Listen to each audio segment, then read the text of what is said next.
Bien sûr, c'est le deuxième titre dévoilé de la bande originale de la comédie romantique Love Again, film dans lequel Céline joue son propre rôle. Allez, direction la bibliothèque. On retrouve Bob Garcia dans la bibliothèque. Bonjour Bob. Bonjour Juliette, bonjour à tous. Suspicion d'Ophélie Cohen, vous m'avez dit, mais vraiment faut pas louper ce polar tellement il est bouleversant. Ouais, c'est un sujet grave, important. Alors c'est pas très drôle ce matin, mais il faut de temps en temps. Ça s'appelle donc Suspicion. Ophélie Cohen, c'est sorti aux éditions IFS. C'est un excellent petit éditeur belge dont j'ai déjà eu l'occasion de parler ici. 2 mots sur Ophélie. Elle est née dans les Hauts-de-France, bien sûr. Elle est fonctionnaire de police depuis 20 ans et elle a commencé sa carrière à la brigade des mineurs, ce qui explique beaucoup de choses dans ce livre. Elle a déboulé dans l'univers du roman noir en 2021 avec Héloïse, un premier roman dont j'ai parlé aussi ici d'ailleurs, et elle confirme son talent donc avec ce roman. C'est ce qu'on appelle un roman choral, c'est-à-dire qu'il y a plusieurs personnages. On a 4 personnages exactement. D'abord un petit garçon qui s'appelle Aaron, qui est plein de vie, rêveur, équilibré, il est heureux au sein de sa famille.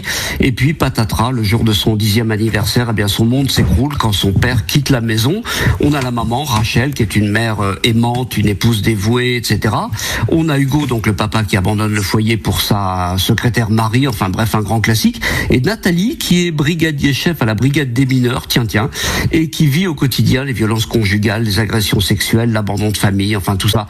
Un jour, Nathalie, elle va découvrir un corps sans vie dans un bois et elle va s'investir à fond dans cette enquête.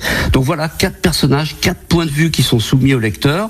Le couple qui se déchire, le petit Aaron qui est tiraillé dans un conflit de loyauté, il est manipulé, instrumentalisé, il se confie à son journal intime. Et ce qui est très très fort dans la façon de faire d'Ophélie Cohen, c'est qu'elle expose la psychologie des personnages de façon extrêmement pertinente, extrêmement précise. On mesure les conséquences psychologiques et la destruction mentale d'un gamin dans une telle situation. Voilà, le livre se dévore jusqu'à la toute dernière page et la vérité nous saute au visage. Alors, c'est pas du tout celle qu'on pourrait croire en lisant le bouquin d'ailleurs. Je veux pas trop le spoiler, mais enfin bon voilà. En corollaire de ce bouquin, je conseillerais Le combat des pères de Raphaël Delpar, qui a été publié en 2019 aux éditions du Rocher, mais qui reste tristement d'actualité. Rien n'évolue, rien ne change dans ce monde. On a 2 millions d'enfants qui voient rarement leur père, 600 000 qui ne le connaissent même pas, et vous pouvez être le meilleur papa du monde, vous serez pratiquement toujours le fautif aux yeux de ce qu'on appelle la justice familiale. La messe est dite. Merci beaucoup Bob pour ces conseils lourds, bouleversants, émouvants, mais c'est la vie aussi. Je vous embrasse et je vous retrouve la semaine prochaine. Elle est là tous les jours. Bisous, Émilie Mazoyer. Bonjour Émilie. Salut tout le monde.